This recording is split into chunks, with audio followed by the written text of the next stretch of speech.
Time for more feedback. A little of me and a little of you. You guys like these things, so I'm happy to keep doing them. The whole point is for this to be collaborative, right? That's what the Chris Cuomo Project is about. Free agent gear.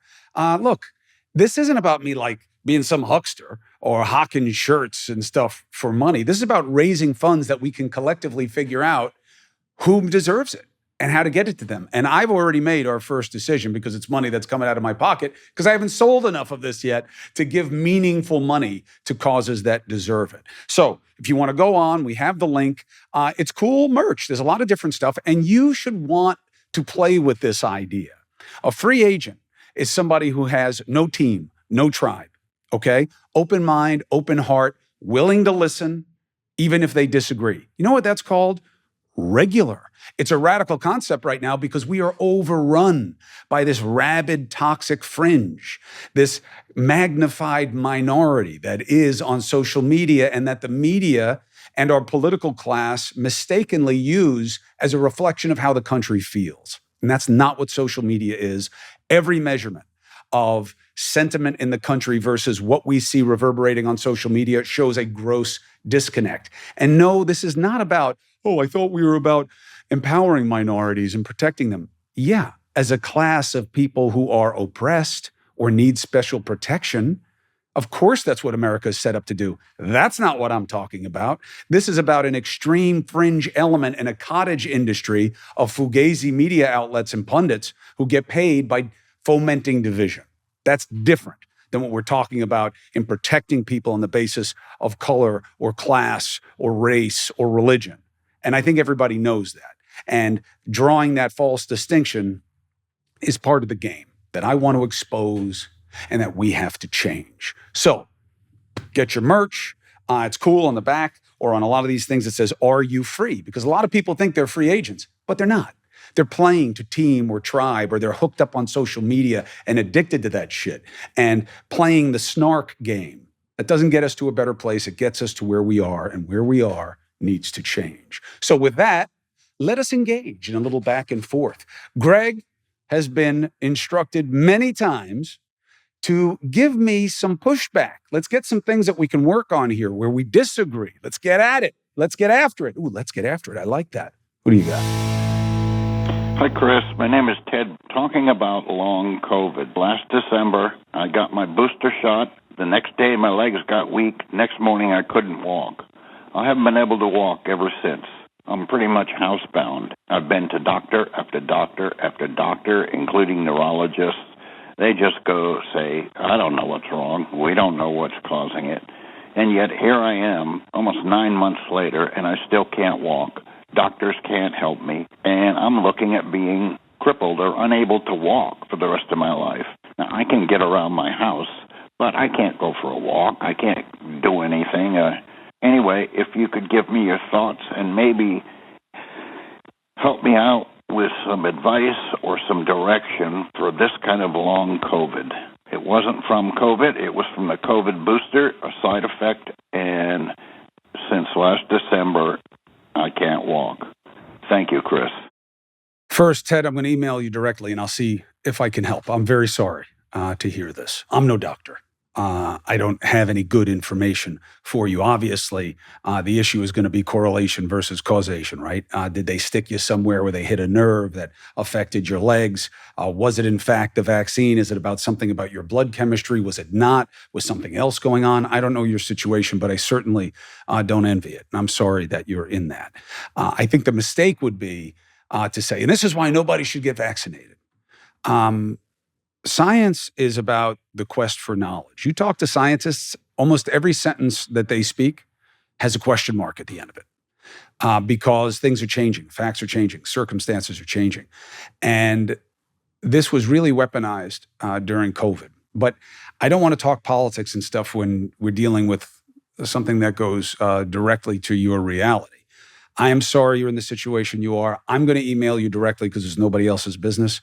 And I'll see if I can help you because I know a lot of people who are in the space of dealing with maladies that are COVID related. Now, I wouldn't call what you're dealing with long COVID because it wasn't the virus that did it. You believe it was the vaccine. So I'll deal with you. directly, and I'm sorry for what you're dealing with. Hey, Chris, Peter here. I've been pondering this for a while. Listening to Paul Manafort and Bill Richardson, when you ask them directly about another party or multiple parties, what I heard come out of both of them first was a pause because they didn't want to answer it, or at least that's my belief with that kind of pause because I do it. The other was that I think that both of them came up with the same answer, and that was that the American public is not smart enough to deal with that, having a third, fourth, fifth, or even more choices than just the two that are basically becoming the same thoughts. Hey, thanks for the podcast. This is like long overdue. Thanks. Bye. By the way, you are exactly the kind of person that has to stay engaged and talk with your friends and create community within your community to demand better. Make that the dialogue within your social media circles and everything. Just keep pushing people towards where your head is. They don't want to answer the question because they're in the game and they have teams. That's why. They don't want more teams. It would make it harder for their team. That's why. Now, look, I'm totally with Bill Richardson's reckoning that, well, I'd rather have a well-functioning two-party system. 2 kids, 1 cookie. You ever see what happens? And what does that tell you? 2 things. One, when you have 2 people, it's going to be me or you. And the second thing is that we're not inherently and naturally good. It's taught. We are naturally and inherently self-interested and morally neutral, in my estimation. And I think the 2 kids in the cookie often demonstrate that, especially if they're young enough where they haven't been conditioned yet by their parents. Now, why not just stick with what we have? Aren't you hurting? Here's my one piece of pushback. One, I say I don't want to stick with it because it's broken. And it's been getting more broken, not less. And I think that that's a big reason we are where we are. And if you look at other established democracies, not only do they have just 2 parties and no satellite parties that are actually viable and part of coalitions within their parliamentary structure, which is fundamentally no different than what we have. It's not like, it's less democracy or anything like that. But we wouldn't even need a constitutional change to do this.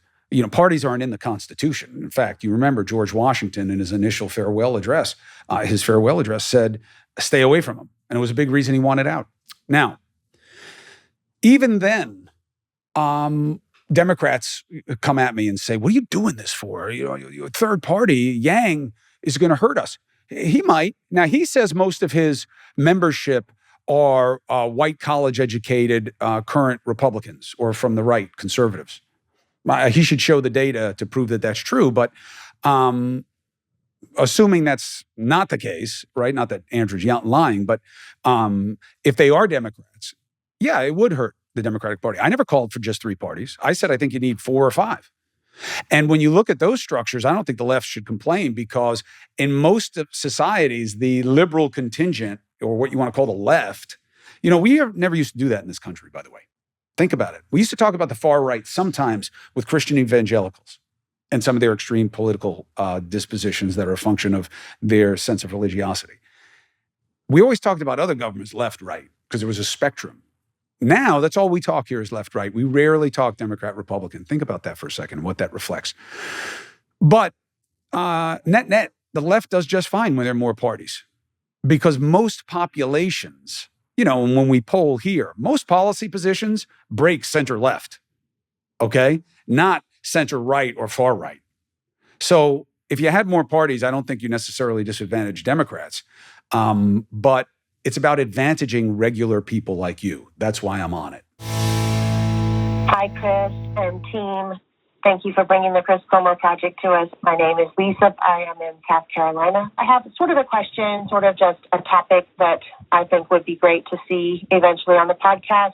I think another way to help Americans see the benefits of being more in the middle and open to the nuance and coming together will be for some of the politicians who get that. So I'm just thinking of Chris Christie, a little bit of George Conway, Joe Walsh, Joe Scarborough, those that would have been considered on the right for the most part, as well as some in the Democratic Party who would be willing to really stand from strength and model for us that they can work together within the system right now. Not that I want it to stay just two parties, I don't, but I think it would go a long way if there was a split ticket and there was a president and vice president that were from both different parties and they ran together and they won.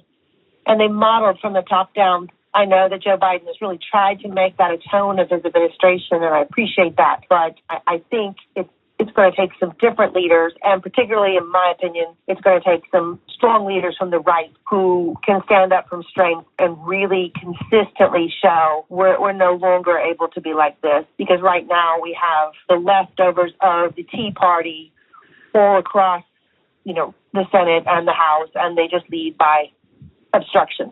That's their tone, that's their manner, that's their goal. And that's obviously toxic to our country. So that's my overall comment, and I really appreciate the show. Thank you so much. Okay. I love where you're coming from, but you're forgetting the reason for your frustration, which is it works. The reason that you have no situation of cooperation right now is that opposition is a winning position. And as long as that is the case, it will stay this way.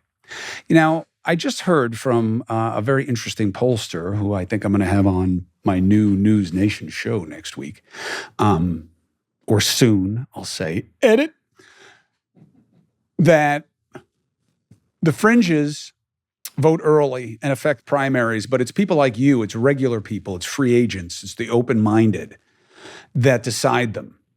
Maybe so if they're motivated to vote, which I think that there's a significant rate of attrition right now because of how toxic the situation is and how that turns off regular people at a much higher rate than radical people. So you have to remember why it is the way it is when you're considering how to make it what you want it to be. It's like this because it works. It's not like this because it's correct. It's not like this because it's best. It's not even like this because it's natural. It's like this because of advantage and a system that is binary, two sides, that sets up perfectly for zero sum and to cater to our worst appetites, which again is why President Washington was against parties and said, just be a nation. What unites us?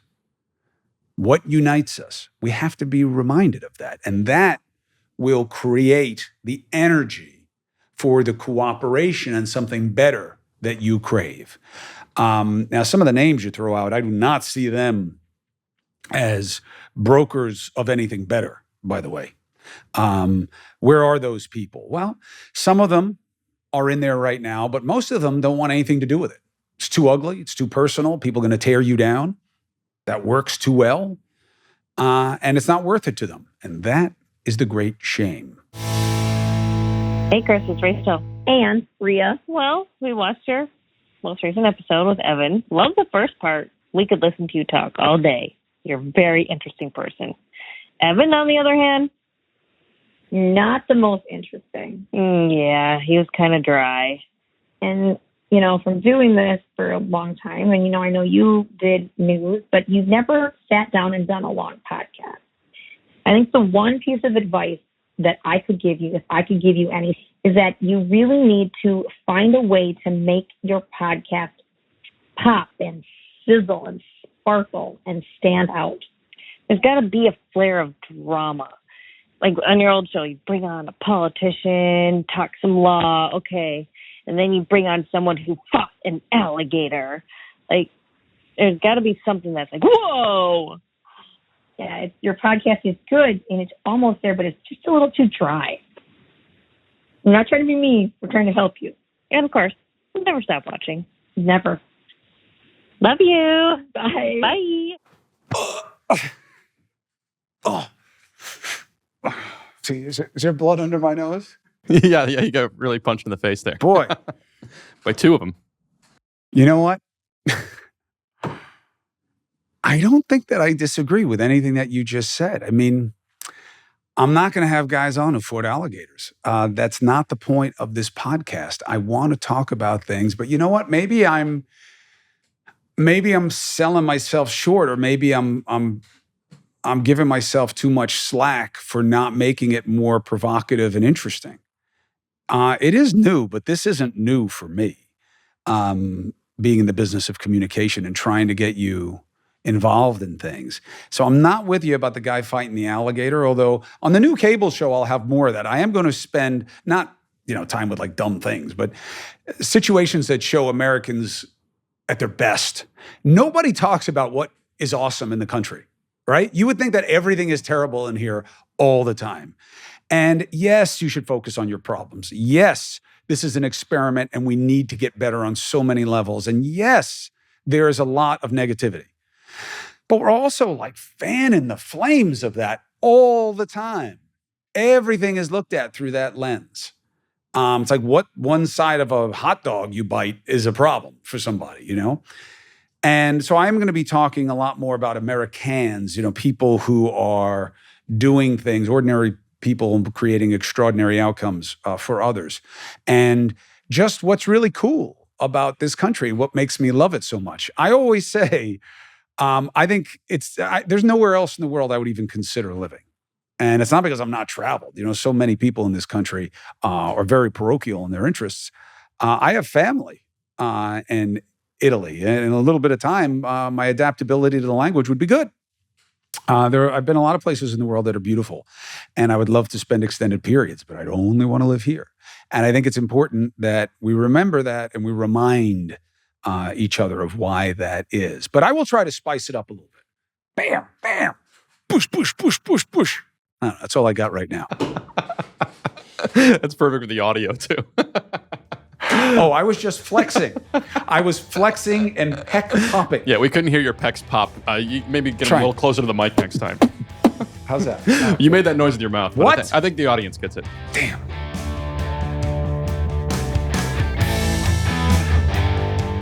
Thank you so much for giving me your questions and comments. Please continue to do so and consider the free agent merch so we can get our money together and we can give back. Appreciate you very much. I'll see you next time.